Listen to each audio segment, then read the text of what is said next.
اعوذ باللہ من الشیطان الرجیم بسم اللہ الرحمن الرحیم۔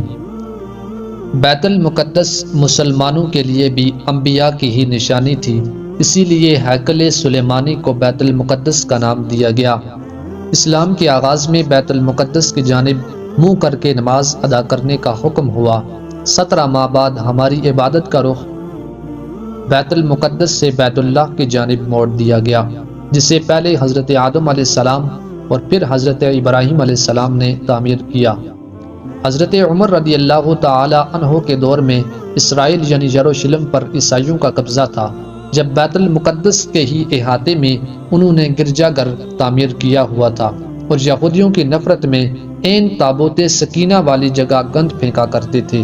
یروشلم کی فتح کے بعد جب حضرت عمر وہاں گئے تو عیسائیوں پر برہم ہوئے، وہاں صفائی کروا کر مسجد تعمیر کروائی اور قرآن میں معراج والے واقعے کی نسبت سے اس کو مسجد اقصی کا نام دیا۔ یہودیوں کی دیوار گریہ بھی اسی احاطے میں موجود تھی، تو زائرین کی حیثیت سے انہیں بھی وہاں آنے کی اجازت دے دی گئی۔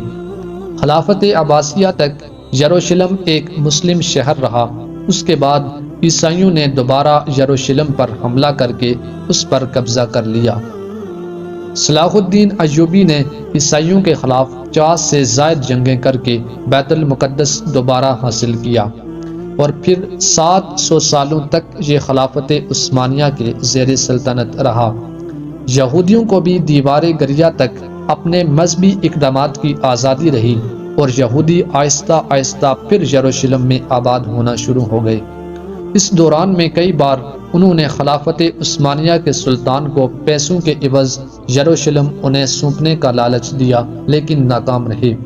اور پھر دوسری جنگ عظیم میں عیسائی ہٹلر نے چن چن کر تقریباً 60 لاکھ کے قریب یہودیوں کا قتل عام کیا، اور یہ در بدر بھاگنے پر مجبور ہو گئے۔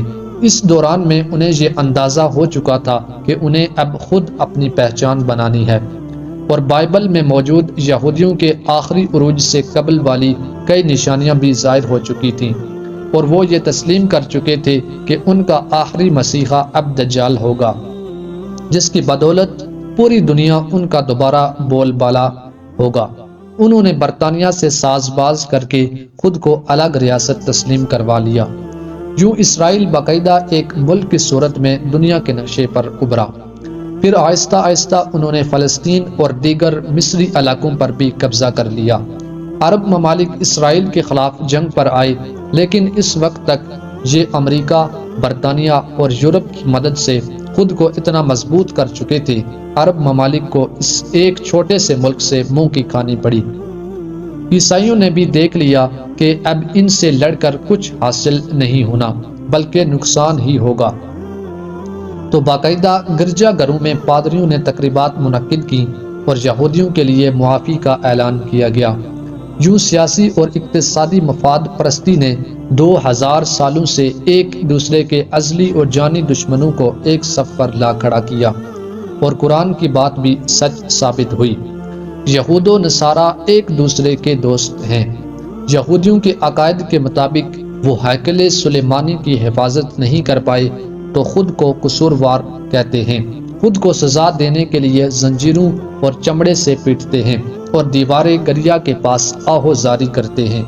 وہ ایمان رکھتے ہیں تیسری بار انہیں پوری دنیا پر حکمرانی حاصل ہوگی، اس کے لیے انہیں مسجد اقصی کو گرانا ہوگا، جس کی وہ تیاری کر چکے ہیں۔ کب سے مسجد اقصی کے نیچے بارودی سرنگیں بچھا دی گئی ہیں۔ اس کے بعد ہیکل سلیمانی تعمیر کر کے تابوت سکینہ وہاں رکھنا ہے۔ اطلاع ہے کہ تابوت سکینہ بھی وہ دوبارہ حاصل کر چکے ہیں، لیکن مسئلہ تھا سرخ گائے کا، کیونکہ ان کے عقیدے کے مطابق وہ ناپاک ہیں، اور جب تک پاک نہیں ہو جاتے ہیکل سلیمانی تعمیر نہیں کر سکتے، اور پاک ہونے کے لیے سرخ گائے کی قربانی دینا ہوگی۔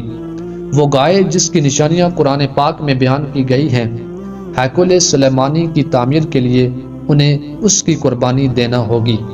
وہ گائے جس کی نشانیاں قرآن پاک میں بیان کی گئی ہیں، جو اس وقت بھی انہیں ڈھونڈنے میں مشکل ہوئی تھی، اب بھی 100 سال تک وہ ویسی گائے کی تلاش کرتے رہے۔